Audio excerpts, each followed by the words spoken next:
전능하사 천지를 만드신 하나님 아버지를 내가 믿사오며 그 외아들 우리 주 예수 그리스도를 믿사오니 이는 성령으로 잉태하사 동정녀 마리아에게 나시고 본디오 빌라도에게 고난을 받으사 십자가에 못 박혀 죽으시고 장사한 지 사흘 만에 죽은 자 가운데서 다시 살아나시며 하늘에 오르사 전능하신 하나님 우편에 앉아 계시다가 저리로서 산자와 죽은 자를 심판하러 오시리라. 성령을 믿사오며 거룩한 공예와 성도가 서로 교통하는 것과 죄를 사하여 주시는 것과 몸이 다시 사는 것과 영원히 사는 것을 믿사옵나이다. 아멘.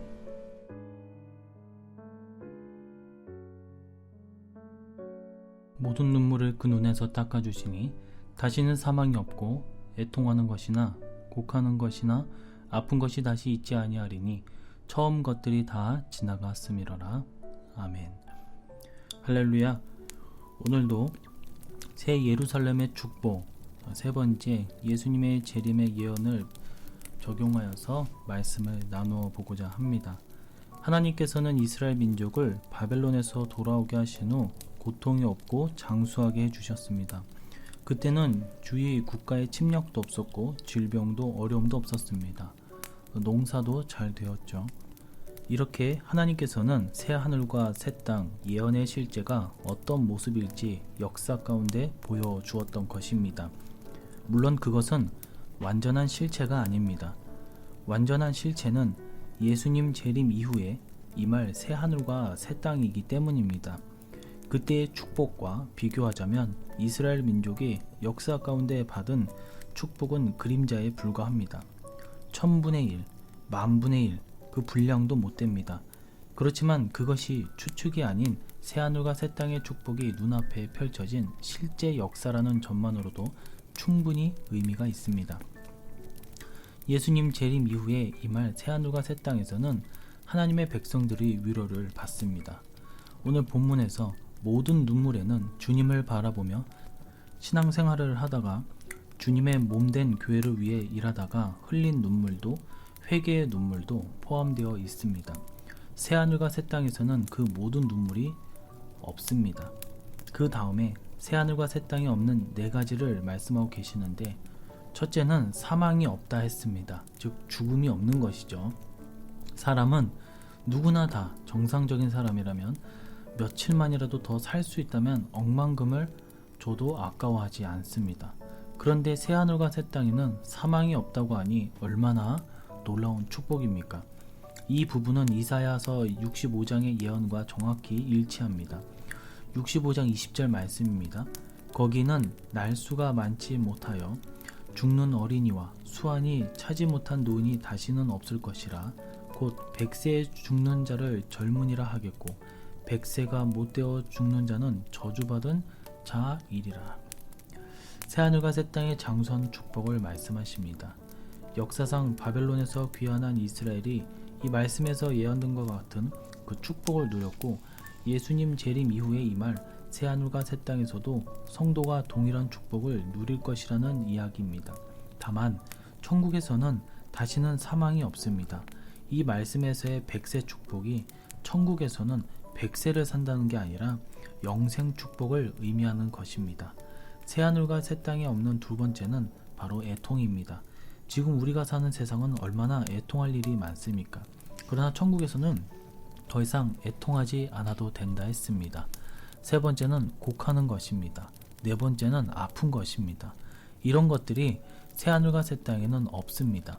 천국에는 죽을 일이 없으니 장례식장도, 아플 일이 없으니 병원도, 슬플 일, 사망할 일, 애통, 곡, 아픔 등이 없다라는 것입니다. 즉 이 세상의 상징이라고 할 수 있는 고통과 죽음이 없다라는 것이죠. 새하늘과 새 땅은 죽음과 고통이 없고 오직 놀라운 축복만이 가득한, 그리고 우리 성도들은 그 축복을 누릴 것입니다. 예수님의 재림으로 이 축복이 임할 것을 생각해 보면 얼마나 이 이사야서 65장 예언의 말씀 한 줄 한 줄이 귀하고 또 귀한 것을 느끼지 않을 수가 없습니다. 어찌 우리가 예수님의 재림을 기다리지 않을 수 있겠습니까? 우리는 감사하고 또 감사밖에 없습니다.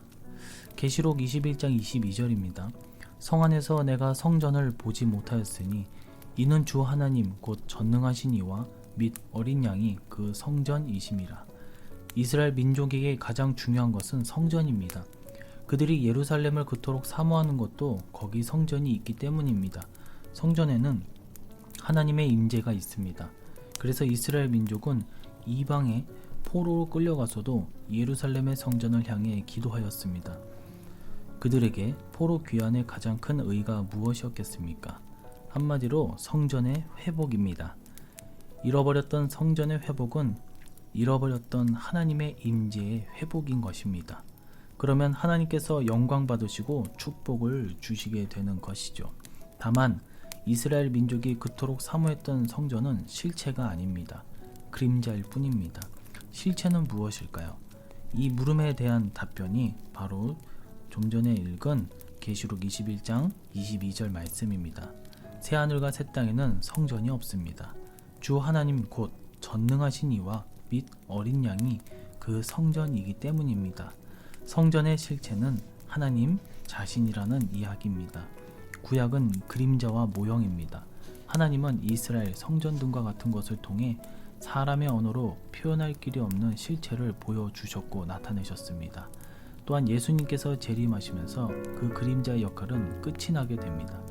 결국 그 때가 되면 자동적으로 이스라엘과 성전 등도 그 역할이 끝나는 것입니다. 새하늘과 새 땅에서는 구원받는 성도가 새 예루살렘이며 하나님과 어린 양이 성전이십니다. 이렇게 엄청난 복이 또 있겠습니까? 세상에 이러한 복과 비교될 만한 것이 또 어디에 있겠습니까? 새하늘과 새 땅의 축복은 상상을 초월하는 것입니다.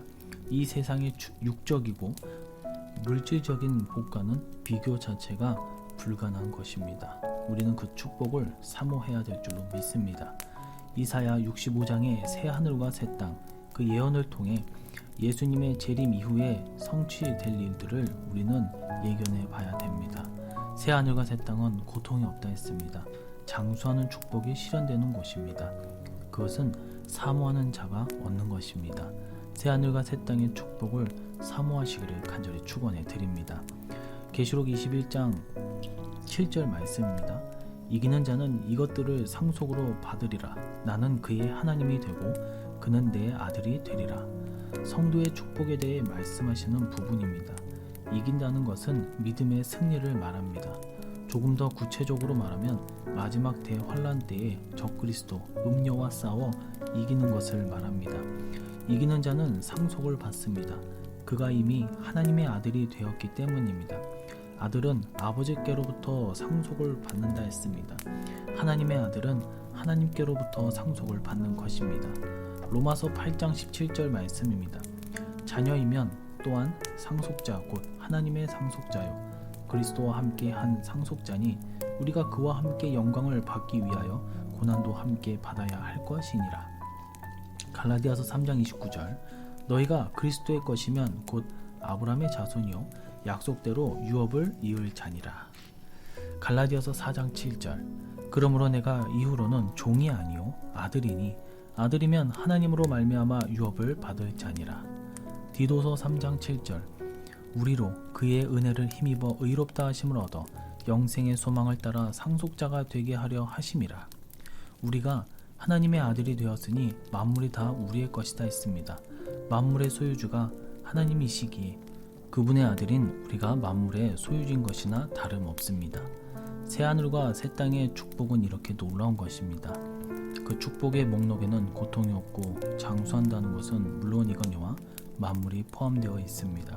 만물이 다 우리의 것입니다. 고린도전서 3장 21절 23절 말씀입니다. 그런즉 누구든지 사람을 자랑하지 말라. 만물이 다 너희 것임이라. 바울이나 아볼로나 게바나 세계나 생명이나 사망이나 지금 것이나 장래 것이나 다 너희의 것이요 너희는 그리스도의 것이요 그리스도는 하나님의 것이니라. 이사야 65장 새하늘과 새 땅 예언에는 이토록 가슴 벅찬 진리들이 포함되어 있습니다. 그 진리들 중에 보석처럼 빛나는 진리가 바로 예수님의 재림 예언입니다. 이사야 65장을 예수님의 재림 예언의 차원에서 우리는 묵상해 봐야 합니다. 그러면 틀림없이 진리의 힘이 우리의 심장을 세게 고동치게 하는 그 느낌을 받을 수가 있습니다. 예수님이 재림하시면 새 하늘과 새 땅의 실체가 비로소 드러나게 됩니다. 그것은 고통이 없고 장수하는 축복입니다. 영원히 산다는 말씀입니다. 우리는 그 축복을 받아야 할 줄로 믿습니다. 이사야 65장의 새 하늘과 새 땅의 축복을 반드시 받으며 그 실체를 맡게 될 날 우리 성도들 우리는 그 축복이 이 세상의 어떤 축복과도 견줄 수 없는 엄청난 것임을 깨닫고 오직 하나님께만 영광을 올려드리게 되는 저와 여러분들이 되시기를 주님의 이름으로 간절히 축원해 드립니다. 기도하겠습니다.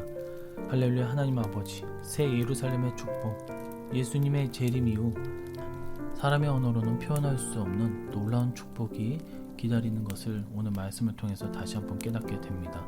천국은 사람의 생각으로, 사상으로 이해할 수 없고 또한 온갖 언어로 표현할 수 없는 아름답고 끝없이 펼쳐지는 축복의 땅임을 우리는 다시 한번 깨닫게 됩니다. 우리가 반드시 이곳에 가야 될 줄로 우리 믿고 이 소망을 우리가 품고 살아가게 하여 주셔서 이 땅에 온갖 고난이 있다 하더라도 유혹이 있다 하더라도 쓰러지지 않고 넘어가지 않고 오직 그 천국만을 우리가 소망을 하면서 기억하면서 승리의 길을 걷는 우리 모든 성도님 될 수 있도록 은혜와 축복을 허락하여 주시옵소서. 오늘 하루도 이 말씀을 기억하면서 주님 앞에 영광 올릴 것을 약속드리며 다시 오실 예수님의 이름으로 기도드리옵나이다. 아멘. 주기도문으로 새벽 예배를 마치도록 하겠습니다. 하늘에 계신 우리 아버지여, 이름이 거룩히 여김을 받으시오며 나라의 임하옵시며 뜻이 하늘에서 이룬 것 같이 땅에서도 이루어지이다. 오늘날 우리에게 일용할 양식을 주옵시고 우리가 우리에게 죄 지은 자를 사하여 준 것 같이 우리 죄를 사하여 주옵시고 우리를 시험에 들게 하지 마옵시고 다만 악에서 구하옵소서. 대개의 나라와 권세와 영광의 아버지께 영원히 있사옵나이다. 아멘.